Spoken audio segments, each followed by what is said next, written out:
Kami dari kelompok 9 dan ini adalah anggota dari kelompok kami. Di sini kami akan membahas mengenai materi bulan sebagai satelit bumi. Dan ini adalah submateri yang akan kita bahas. Satu, mengenai pengertian satelit. Yang kedua, kegunaan bulan sebagai satelit. Yang ketiga, bagian-bagian bulan dan gambar rupa bulan. Yang keempat, ada gerak bulan. Yang kelima, gambar fase bulan dan aspeknya. Yang keenam, bulan memancarkan cahaya. Yang ketujuh, gerhana bulan dan gejalanya. Dan yang terakhir, mengenai ayat Al-Quran. Pengertian satelit. Satelit berasal dari bahasa Latin satelus yang berarti pelayan. Satelit adalah benda yang mengelilingi planet dan benda-benda lainnya, seperti pelayan yang selalu mengikuti tuannya. Satelit juga dapat diartikan benda-benda langit yang bergerak mengelilingi planet. Satelit dibedakan menjadi dua, yaitu satelit alam. Satelit alam merupakan satelit yang tidak dibuat manusia. Satelit bulan. Satelit bulan adalah wahana angkasa laut yang dibuat oleh manusia yang mengelilingi bumi, matahari, bulan, atau benda langit lainnya. Kegunaan bulan sebagai satelit. Yang pertama yaitu gelombang pasang surut air laut. Saat fase bulan purnama, gravitasi bulan cukup kuat, sehingga membuat air laut naik ke daratan. Sebaliknya, di saat fase bulan baru, gravitasi bulan akan melemah sehingga membuat air laut surut. Yang kedua yaitu mempengaruhi iklim bumi. Bulan ternyata mempengaruhi iklim bumi dengan gravitasinya. Menurut penelitian, gravitasi bulan mengakibatkan gerakan rotasi bumi akan menjadi lebih cepat dan hari akan terasa lebih pendek. Yang ketiga, yaitu bulan membantu mempengaruhi pasang surut planet bumi. Pasang surut berperan penting bagi kehidupan di bumi. Aliran pasang surut membawa panas dan dari khatulistiwa atau ekuator bumi menuju kutub. Yang keempat yaitu bulan membantu menyinari malam hari yang gelap. Tanpa bulan, malam hari di bumi akan lebih gelap dan berdampak besar pada aktivitas manusia dan hewan malam. Yang kelima yaitu bulan membantu astronot menuju luar angkasa. Para ahli melihat bulan sebagai batu loncatan astronot ke tempat lain di tata surya. Tanpa bulan, tidak akan ada perjalanan ke bulan, bahkan tidak akan ada perjalanan keluar angkasa. Yang keenam, bulan membantu memperlambat rotasi bumi sehingga menjadi 24 jam. Gravitasi bulan memperlambat rotasi bumi. Tanpa bulan, hari-hari di bumi jauh lebih pendek. Miliaran tahun lalu, lama satu hari hanya 12 jam. Yang ketujuh yaitu bulan membantu menstabilkan kemiringan sumbu bumi. Kemiringan planet bumi adalah 23,4 derajat dengan satelit fluktuasi antara 22,1 derajat sampai 24,5 derajat. Tanpa bulan yang membantu fluktuasi, kemiringan sumbu bumi bisa menjadi jauh lebih besar mencapai 45 derajat. Artinya planet bumi akan berputar di sisinya seperti Uranus. Bagian-bagian dan menggambarkan rupa dari bulan. Warna sebenarnya bulan adalah warna yang terdapat dari hasil jepretan foto teleskop berbasis luar angkasa. Karena relatif lepas dari pengaruh atmosfer bumi, warna bulan ada bulan di siang hari tampak putih kebiruan, bulan warna kemerahan, bulan berwarna abu-abu. Untuk materi selanjutnya yaitu mengenai gerak bulan. Di sini gerak bulan dibagi menjadi dua. Yang pertama ada gerak hakiki dan yang kedua ada gerak semu. Ini ada pembagian lagi. Nanti dalam gerak hakiki kita akan bahas mengenai rotasi bulan, revolusi bulan, bulan dan bumi mengelilingi matahari. Sedangkan dalam gerak semu kita akan bahas mengenai gerak harian dan juga fase-fase bulan. Langsung saja kita akan membahas mengenai gerak hakiki. Di sini ada rotasi bulan. Rotasi bulan adalah perputaran bulan pada porosnya dari arah barat ke timur. Satu kali berotasi memerlukan waktu sama dengan satu kali revolusinya mengelilingi bumi. Akibatnya, permukaan bulan yang terlihat dari bumi itu relatif tetap. Berikutnya ada revolusi bulan. Revolusi bulan adalah peredaran bulan mengelilingi bumi dari satu arah, yaitu barat ke timur. Satu kali penuh revolusi bulan memerlukan waktu rata-rata 27 hari, 7 jam, 43 menit, dan 12 detik. Dalam revolusi bulan ini dijadikan perhitungan bulan komariah. Selanjutnya, bulan dan bumi bersama-sama mengelilingi matahari. Bulan dalam mengelilingi bumi itu tidak beredar dalam satu lingkaran penuh, akan tetapi lebih menyerupai lingkaran berpilin yang artinya titik awal pada saat bulan bergerak mengitari bumi itu tidak bertemu dengan titik akhirnya. Yang kedua, satu lingkaran berpilin ini ditempuh bulan dalam waktu 29,5 hari dan lingkaran berpilin penuh dengan waktu 365,5 hari. Selanjutnya ada gerak semu bulan. Yang pertama, gerak harian. Gerak rotasi bumi menyebabkan bulan melakukan pergerakan revolusi mengitari bumi yang arahnya dari barat ke timur. Pergerakan ini setiap harinya, bulan terlambat terbitnya dibandingkan dengan letak bintang tertentu di belakangnya sekitar 50 menit waktu atau 13 derajat busur. Sedangkan terhadap matahari, setiap hari bulan terlambat melakukan gerak harian sekitar 12 derajat busur. Maka dari itu, setiap jam bulan ketinggalan oleh gerak harian matahari sebesar setengah derajat busur. Selanjutnya ada fase-fase bulan. Bulan tidak bisa memancarkan cahayanya sendiri, sehingga cahaya yang dipancarkan oleh bulan itu sebenarnya berasal dari pantulan sinar matahari yang mengenai bulan. Kenapa sih kok disebut dengan fase bulan? Karena revolusi bulan mengelilingi bumi menyebabkan efek seolah-olah bentuk bulan dapat berubah-ubah. Sejatinya hal ini diakibatkan perubahan sudut dari mana kita melihat bagian bulan yang terkena oleh sinar matahari. Dan berulang setiap 29,5 hari, yaitu waktu yang dibutuhkan oleh bulan untuk mengelilingi bumi. Next, selanjutnya mengenai macam-macam bulan. Yang pertama ada bulan baru, terbit di sebelah timur hampir bersamaan dengan terbitnya matahari. Berada tepat di tengah langit sekitar waktu tengah hari dan tenggelam juga hampir sama dengan tenggelamnya matahari di barat. Yang kedua ada kuartal pertama, di mana bulan telah bergerak lebih jauh sehingga dari hari ke hari berikutnya posisi bulan sabit terus semakin tinggi di atas horizon. Selanjutnya ada bulan purnama. Bulan telah mengalami separuh perjalanannya mengelilingi bumi dan bagian yang terkena sinar matahari tepat menghadap ke bumi. Ada juga kuartal ketiga atau terakhir. Sekitar 3 minggu setelah fase pertama, bulan akan terbentuk separuh lagi, namun bagiannya yang terkena sinar matahari ada pada arah sebaliknya dari keadaan kuartal pertama.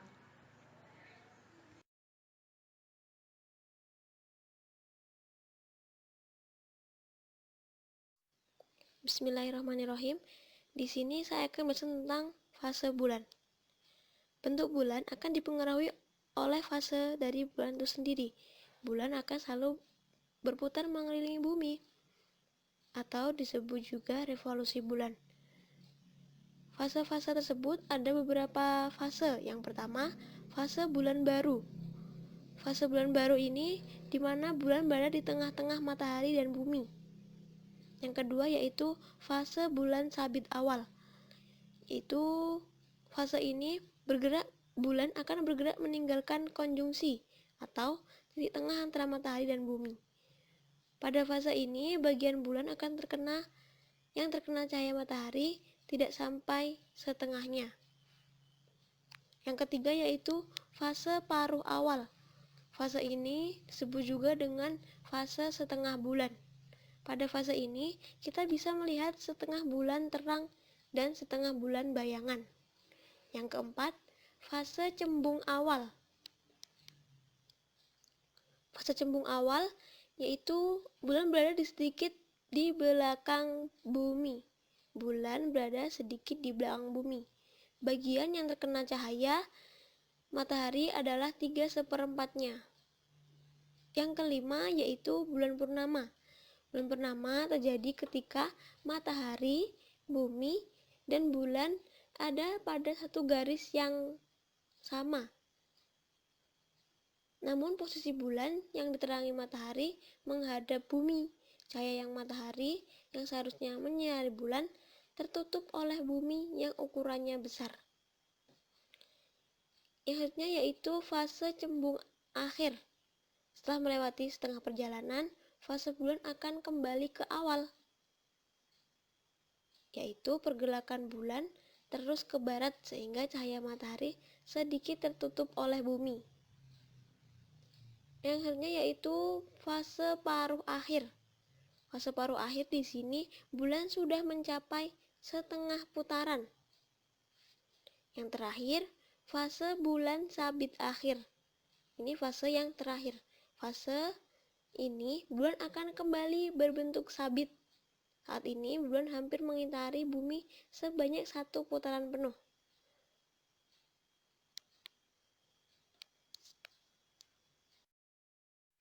Di sini saya akan menjelaskan tentang aspek bulan. Fase bulan ini sejalan dengan aspek bulan, yaitu kedudukan bulan terhadap matahari dilihat dari bumi.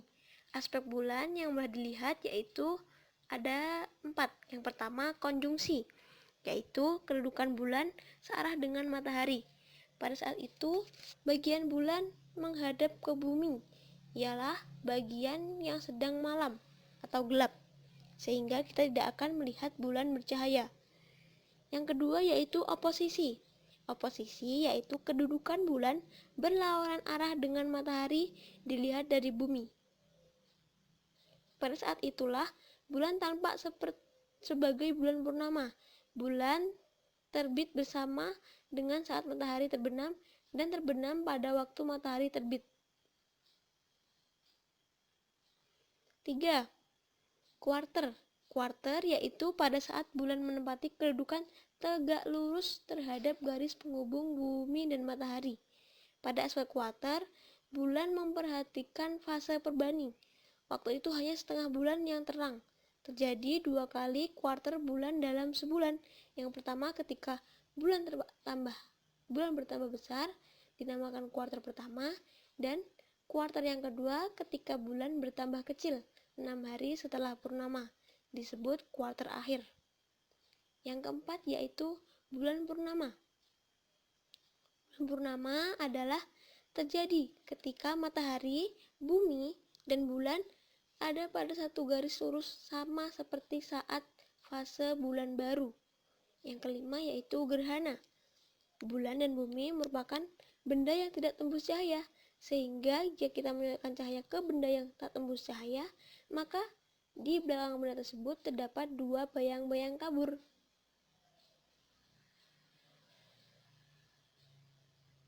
Gerhana adalah peristiwa terhalangnya sinar matahari oleh bumi atau bulan, sehingga bumi atau bulan tidak mendapat sinar matahari. Jika sinar matahari terhalang oleh bumi, sehingga bulan tidak mendapat sinar matahari, dan terjadilah gerhana bulan.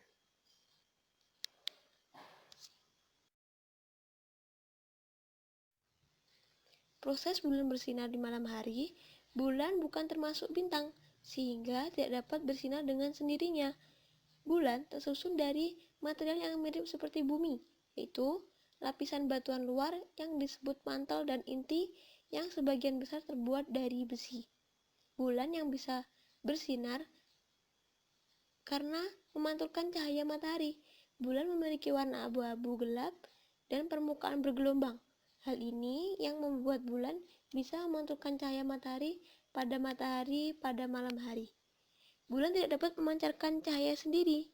Bulan hanya memantulkan cahaya matahari. Gerhana bulan dan gejalanya. Pengertian dari gerhana bulan itu sendiri merupakan persamaan kata dari eclipse yang berasal dari bahasa Inggris, atau juga eclipsis yang berasal dari bahasa Yunani, atau bisa disebut dengan eclipsis yang berasal dari bahasa Latin. Kemudian pengertian dari gerhana bulan itu sendiri secara umum adalah hilangnya cahaya bulan karena bayangan bumi, di mana posisi bulan, bumi, dan matahari berada pada suatu garis lurus. karena cahaya bulan yang tergantung terhadap cahaya matahari. Nah, sekarang coba perhatikan gambar berikut.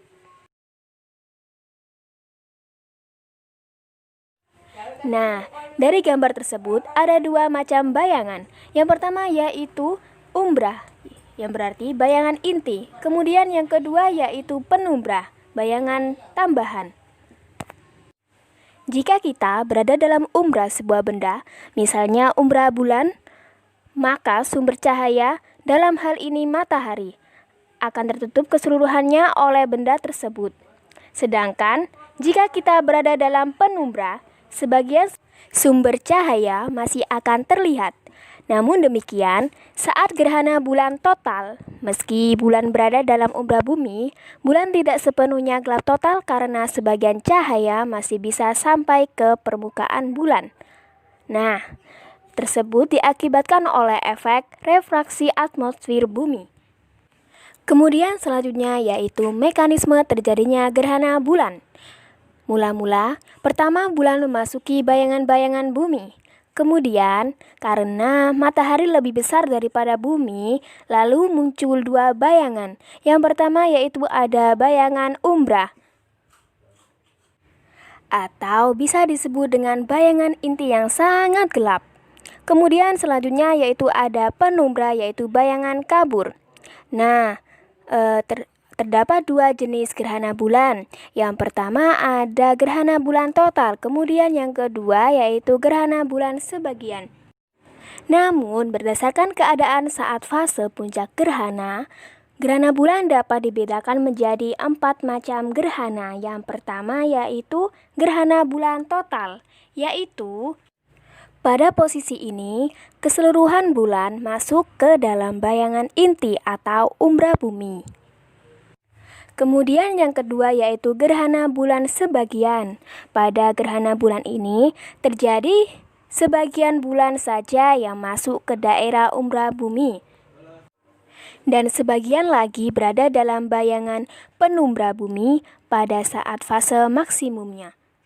Kemudian yang ketiga gerhana bulan penumbra total, yaitu pada gerhana bulan jenis ketiga ini seluruh bulan masuk ke dalam penumbra pada fase maksimumnya, tetapi tidak ada bagian bulan yang masuk ke umbra atau tidak tertutup oleh penumbra. Dan gerhana bulan jenis terakhir ini ada bulan penumbra sebagian. Posisinya yaitu sebagian saja dari bulan yang memasuki penumbra, maka gerhana bulan tersebut. Kemudian yang keempat ada gerhana bulan penumbra sebagian, yaitu pada gerhana bulan jenis terakhir ini hanya sebagian saja dari bulan yang memasuki penumbra. Selanjutnya yaitu ayat Al-Quran tentang bulan, yaitu terdapat pada surat Al-Qiyamah ayat 8-9, yang artinya, dan apabila bulan telah hilang cahayanya, firman Allah Subhanahu wa Ta'ala yang berbunyi wa khosafa al-qamar, maksudnya dhoba dhau'uhu, atau yang disebut dengan hilangnya cahaya. Di dunia ini, cahaya yang hilang akan kembali lagi. Lain halnya di akhirat. Cahaya itu tidak akan kembali lagi. Bisa juga bermakna ghoba. Contoh lain firman Allah Subhanahu wa Ta'ala, wa khosyafna bihi wa bidarihil ardi, maka kami benamkanlah Korun beserta rumahnya ke dalam bumi. Itu tadi adalah materi dari kelompok 9, yaitu mengenai bulan sebagai satelit bumi. Terima kasih kepada teman-teman yang udah menyimak penjelasan materi dari kami. Kami mohon maaf apabila ada salah kata. Terima kasih. Wassalamualaikum warahmatullahi wabarakatuh.